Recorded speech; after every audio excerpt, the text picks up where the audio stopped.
Muy buenas noches, hermanos. Ya estamos en la lección 9 de nuestro estudio del libro de Mateo.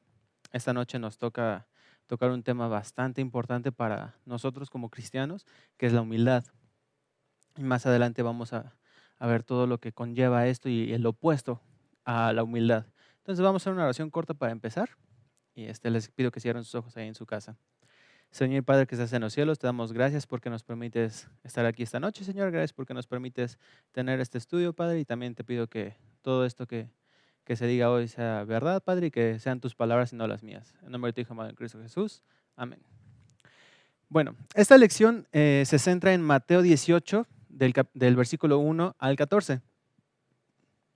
En un momento lo vamos a leer y hay un pequeño ejemplo aquí del autor del libro, Max Lucado, que dice que en una ocasión estaba haciendo un tour para promocionar su libro, un libro que había sacado.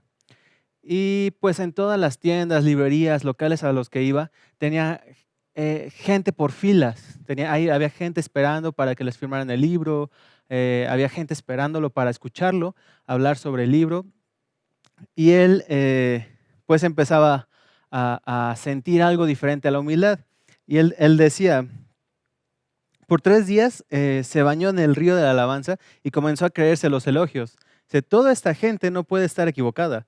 Debo ser el regalo de Dios para los lectores. Él pensaba, vaya, si hubiera nacido 2000 años antes, quizás hoy leeríamos los evangelios de Mateo, Max, Lucas y Juan. Mientras él pensaba si quizás la Biblia necesitaba otra epístola, Dios disparó una flecha de humildad en contra de él. Una noche él estaba atrasado firmando los libros que en un local, tenían una cita en otro lado y él le dijo, hay que llamar a la otra librería para poder avisarles que vamos un poco atrasados. Hablaron a la otra librería, le dijeron, ¿saben qué? Vamos a llegar en un momento, estamos un poco atrasados.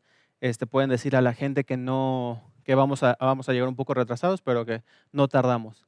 El de la librería le dijo, ok, no hay problema, de todos modos, no hay mucho problema. Y Max dijo, bueno, ¿por qué no hay problema? Se puede que las dos personas no creo que estén muy apuradas, se ven tranquilas.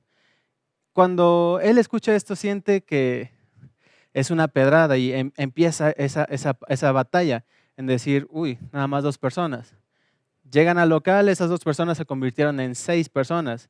Él había programado 2 horas para firmar los libros, para dar los autógrafos, y en realidad solo iba a necesitar 10 minutos. A la última persona todavía le sacó plática, le estuvo preguntando cómo se llamaba, cómo estaba su familia, cuándo era su cumpleaños. Intentó alargar la plática lo más que pudo para poder alargar el tiempo que tenía que estar ahí, pero pues esta persona también ya se tenía que ir. Se fue, él se quedó solo con una pila de libros de Max Lucado esperando a que llegara más gente. Pasó el dueño del local y Max le preguntó, oye, ¿no hicieron propaganda para el libro? Él le dijo, sí, de hecho hicimos más propaganda de lo usual. Y dije, gracias. Volvió a pasar el dueño de la tienda y le volvió a preguntar, ¿tú algunos otros eventos de firmas de libros? El dueño del local le dijo, sí, generalmente tenemos una gran respuesta del público. Dios dio en el blanco. Su lección de ese día fue la misma que su lección que leyó en esa mañana. No seas sabio por tu propia opinión. Proverbios 3:7. Hay muchas veces en las que por alguna situación empezamos a creer que quien hace que todo esto sea posible somos nosotros y no es Dios. La palabra humildad, según la Real Academia Española, tiene 2 significados o 2 usos. El primero es virtud, que consiste en el conocimiento de las propias limitaciones y debilidades y en obrar de acuerdo con este conocimiento. El segundo uso, el segundo significado es característica de la clase social que vive pobre, pero no miserablemente. Nosotros vamos a hacer uso del primer significado de la palabra humildad. Estamos en Mateo capítulo 18. Vamos a empezar a leer desde el versículo 1, que dice así. En ese momento, los discípulos se acercaron a Jesús y le preguntaron, ¿quién es el más importante en el reino de los cielos? Él llamó a un niño y lo puso en medio de ellos.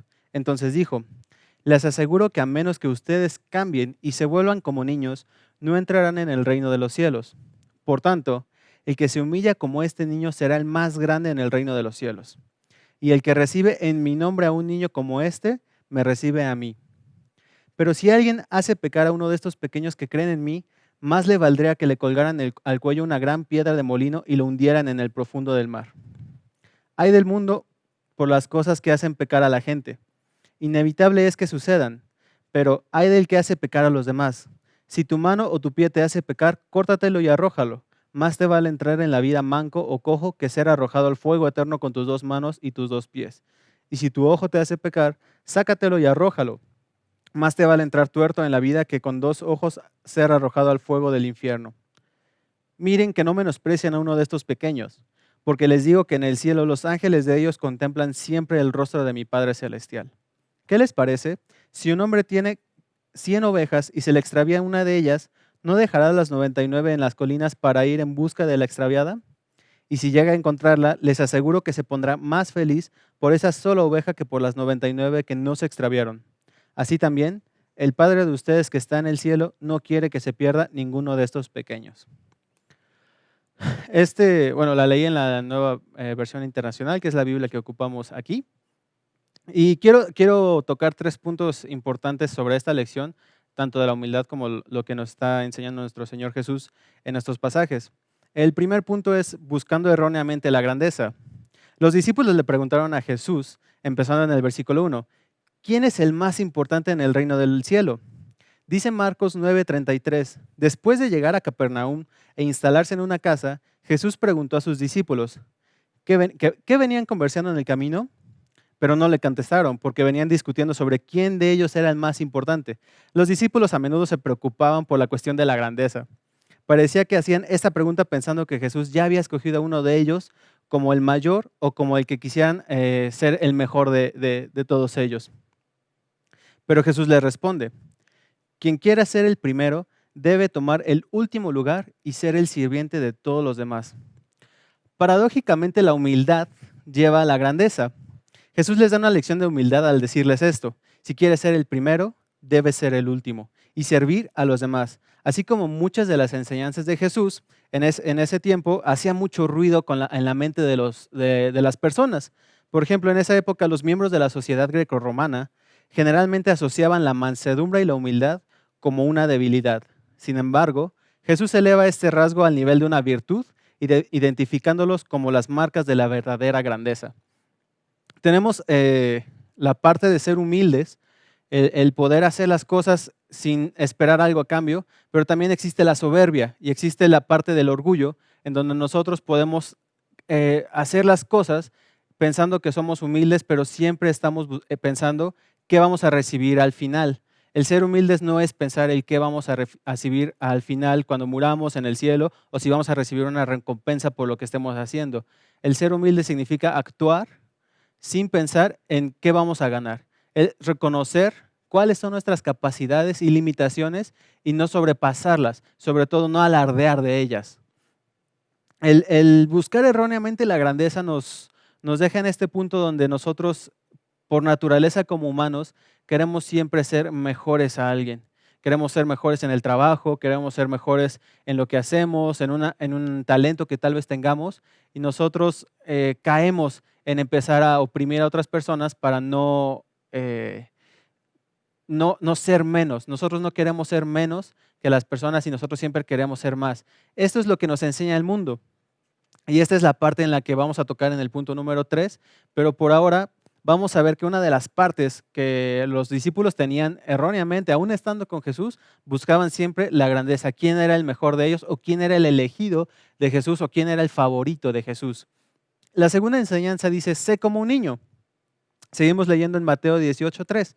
Les aseguro que a menos que ustedes cambien y se vuelvan como niños, no entrarán en el reino de los cielos. Por tanto, el que se humilla como este niño será el más grande en el reino de los cielos. ¿Por qué Jesús toma de referencia a un niño, de referencia de humildad a un niño? Un niño ilustra humildad y dependencia. Para la audiencia que lo estaba escuchando, un niño representaba a alguien completamente dependiente a otros. En este caso, un niño es dependiente de sus papás o de su papá. Los niños no tenían un estatus social y estaban a merced de los adultos. De hecho, en la antigüedad, en los tiempos más antiguos, los niños más pequeños consumían recursos, no trabajan por ellos, obviamente. Requieren atención constante y necesitaban ser protegidos. Sin embargo, conforme iban creciendo, los niños podían ayudar al trabajo, proveer para su familia e incluso defender a su pueblo en batalla.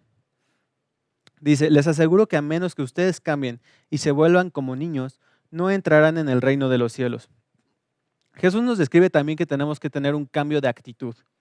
Él hace contraste la actitud de orgullo de los discípulos con la humildad de un niño. A diferencia de los niños que no tienen un estatus, los discípulos esperaban ser honrados en el reino de Dios. Nosotros debemos ser como un niño, aprendiendo siempre cómo es nuestro Padre. El domingo nuestro pastor Orel predicaba sobre este pasaje de Juan 5:19, así como les aseguro que a menos que ustedes cambien y se vuelvan como niños, no entrarán en el reino de los cielos. Jesús nos describe que debemos tener un cambio de actitud. Él hace contraste con la actitud de orgullo de los discípulos con la humildad de un niño. A diferencia de los discípulos, un niño no tiene estatus social, mientras que los discípulos deseaban ser honrados en el reino de Dios. Nosotros debemos ser como un niño, aprendiendo siempre sobre cómo es nuestro papá y sobre todo dependiendo de nuestro padre. El domingo nuestro pastor Orel predicaba sobre Juan 5:19, que dice, en verdad os digo que el Hijo no puede hacer nada por su cuenta, sino lo que ve hacer al Padre, porque todo lo que hace el Padre, eso también hace el Hijo de igual manera. Así que no podemos hacer nada por nosotros mismos, nosotros debemos estar subordinados a la voluntad de nuestro Padre. Es imposible para Dios actuar en nosotros si nosotros tenemos una actitud totalmente de oposición a lo que Él quiere. En la lección 3 o 4 de este estudio vimos también la oración, cómo debíamos orar, para qué servía la oración, qué tipos incluso de oración hay.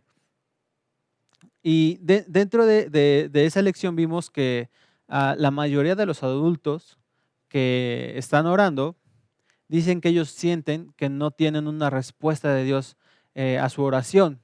Y eso, como decía ahí, era una cifra alarmante porque la mayoría está orando, pero la mayoría siente que Dios no les ha respondido o siente que Dios no tiene una respuesta para ellos, cuando en realidad pueden influir muchísimos factores del por qué o Dios no ha respondido o ellos no han podido escuchar la voz de Dios. Vimos que hay muchas formas de escuchar la voz de Dios o escuchar cuál es la respuesta a nuestra oración. Pueden ser por situaciones, o a través de su palabra, o a través de la voz de alguien más en una meditación o en un sermón, incluso dentro de la alabanza. Entonces, la actitud que nosotros tomamos ante la voluntad de Dios tiene que ser una actitud sumisa ante su voluntad, nunca una actitud de oposición porque pues estábamos chocando con todo lo que Dios quiere para nosotros, siendo que eso que quiere es lo mejor. Y el punto 3 es lo que causa el orgullo en nosotros o qué es lo que pasa cuando nosotros somos orgullosos. Dice en el versículo 10 al 14, miren que no menosprecien a uno de estos pequeños, porque les digo que en el cielo los ángeles de ellos contemplan siempre el rostro de mi Padre Celestial. ¿Qué les parece? Si un hombre tiene 100 ovejas y se le extravía una de ellas, ¿no dejará las 99 en las colinas para ir en busca de la extraviada? Y, si llega a encontrarla, les aseguro que se pondrá más feliz por solo esa oveja que por las 99 que no se extraviaron. Así también, el Padre de ustedes que está en el cielo no quiere que se pierda ninguno de estos pequeños. La palabra griega para el verbo ocupado aquí es planeo, que significa extraviarse, y está conectado comúnmente con las personas que abandonan la fe.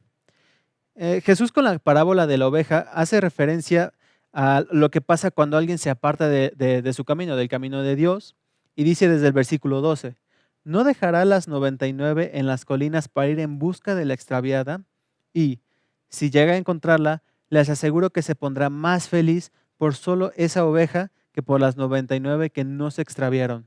Así también, el Padre de ustedes que está en el cielo no quiere que se pierda ninguno de estos pequeños. Otro enfoque que le podemos dar en esta parábola, o más bien un enfoque diferente, está en Lucas.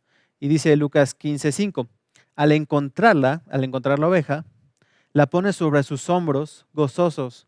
Os digo que de la misma manera habrá más gozo en el cielo por un pecador que se arrepiente que por 99 justos que no necesitan arrepentimiento. Jesús, como nuestro buen pastor, que va a ir en busca de nosotros si perdemos el camino, hace todas estas partes. Como tal, en esta parábola hacía referencia a muchas otras cosas, pero lo que queremos ver para este tema de la humildad es qué pasa cuando perdemos el camino o cómo es que llegamos a perderlo.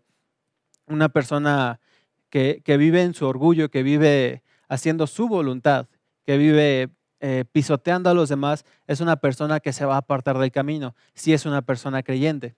O incluso si hay una persona que no es creyente y es alcanzada, es ahí donde entra esta parábola también.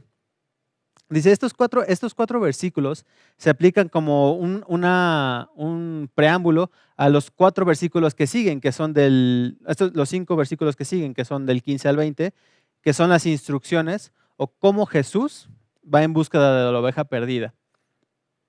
Dice, al decir pequeños, al final, donde en el versículo 14, dice, así también el Padre de ustedes que está en el cielo no quiere que se pierda ninguno de estos pequeños. La palabra pequeño se refiere a un estatus, no a una edad, y en vez de indicar literalmente a los niños, en su descripción apunta a los que son nuevos o aún son nuevos creyentes. No quiere que nadie que apenas empezó a conocer el Evangelio se pierda por alguna mala enseñanza, por algunas personas que den mal testimonio dentro de ello. Dice más, sin embargo, también a través de otros creyentes rescatará a aquellos que aún no han puesto su fe en Él, como dice Lucas 15:5, donde dice que habrá gozo y fiesta en el cielo por una persona más que cree o que se une al rebaño de Dios. La actitud que podemos tomar ante esto es muy importante porque nuestra actitud va a reflejar nuestro testimonio tanto para la gente que no es creyente como para la gente que es creyente, incluso si es creyente nueva, que apenas se convirtieron, que apenas están asistiendo a la iglesia. Si ellos nos ven actuar de una forma orgullosa, vamos a hacerlos caer. Y es ahí donde nosotros apartamos incluso a las ovejas del rebaño de Dios, cuando no tiene que ser así. Nuestra actitud debe ser siempre de humildad y servicio a toda la gente, incluyendo a nuevos creyentes o incluyendo a creyentes, a gente de la iglesia que ya ha estado ahí por años. Nuestra actitud siempre tiene que ser de servicio para ellos. ¿Sí? Podemos buscar siempre ayuda en el mundo, esa es una opción, podemos buscar ayuda en el mundo o en la palabra. No hay muchas alternativas, y de hecho creo que no hay otra. O buscamos la sabiduría de lo que el mundo nos puede decir, o buscamos la sabiduría de nuestro Dios en su palabra. Podemos aceptar el sistema de valores temporales predominante que dice, sé despiadado, compite, ve a todos los demás como rivales, promuévete a ti mismo derribando a los demás, busca la aclamación de los demás. O podemos escoger el camino de Dios, las enseñanzas de Dios, que son enseñanzas que, como decía en ese momento, hacían mucho ruido a los apóstoles. Dice, en vez de ser despiadado, de competir, de ver a todos como los rivales, podemos decir, sé como Cristo, sométete, ve a los demás como personas a quienes puedes servir, vive para promover a Cristo, busca el elogio de Dios, no de las personas. El primer camino es el orgullo, el segundo es la humildad. Y como vimos en el punto número 3, que es las causas del orgullo, el orgullo no nos lleva a ningún otro lado más que a salirnos del rebaño de Dios. El primero termina irónicamente en destrucción, mientras que el segundo termina en exaltación. Seamos humildes de corazón siempre, no esperemos que al final tengamos una recompensa, como decía al principio. Hay veces que hacemos acciones que pueden parecer humildes o nos creemos humildes, cuando en realidad por dentro no sentimos esa humildad sincera, sino que nos estamos exaltando por ser humildes incluso. Entonces, nuestra humildad va a decir mucho de nuestra persona. Qué tan orgullosos u humildes somos. Al final, siempre que caigamos, que no somos perfectos y caemos en pecado, Dios va a ir por nosotros. Si nosotros nos sometemos a Él, Jesús nos va a rescatar para poder regresar a su rebaño. Pero nosotros debemos ser siempre sometidos a Él y el sometimiento es parte de ser humilde. Queda leer lo que resta de este capítulo de Mateo para poder seguir leyendo qué es lo que más nos dice Jesús sobre esto, y sobre todo también algo que ayuda muchísimo es responder las hojas de trabajo que hemos estado poniendo. El link para las hojas de trabajo está en la descripción del video, y ahí están. Si no han hecho todas las hojas o si no las han respondido, ahí se encuentran todas las hojas desde la lección 1 hasta la lección 9. Son preguntas bastante buenas y que sobre todo pueden compartir en familia, tener un tiempo de devoción, un tiempo con su familia que sea para Cristo. En este caso nosotros lo hacemos en la noche.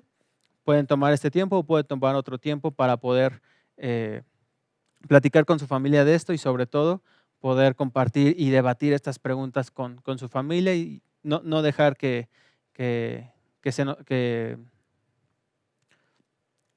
pueden estudiar con su familia estas preguntas, estas lecciones, y dar un poquito de tiempo para aprender más de Dios en este tiempo que tenemos de cuarentena, que solo nos vemos ciertos días. Vamos a orar para terminar, hermanos.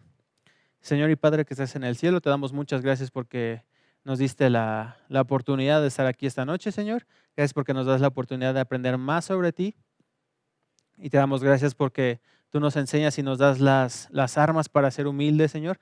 Nos das sobre todo la enseñanza de cómo ser humildes con tu Hijo Jesús, Señor. Te pido que pongas esa actitud en nosotros, y que si no es así, que nos ayudes a cambiar nuestra mentalidad, cambiar nuestra forma de ser, dejar el orgullo por humildad, Señor, y para poder siempre ver a los demás como alguien a quienes servir y no que ellos nos sirvan a nosotros, Padre.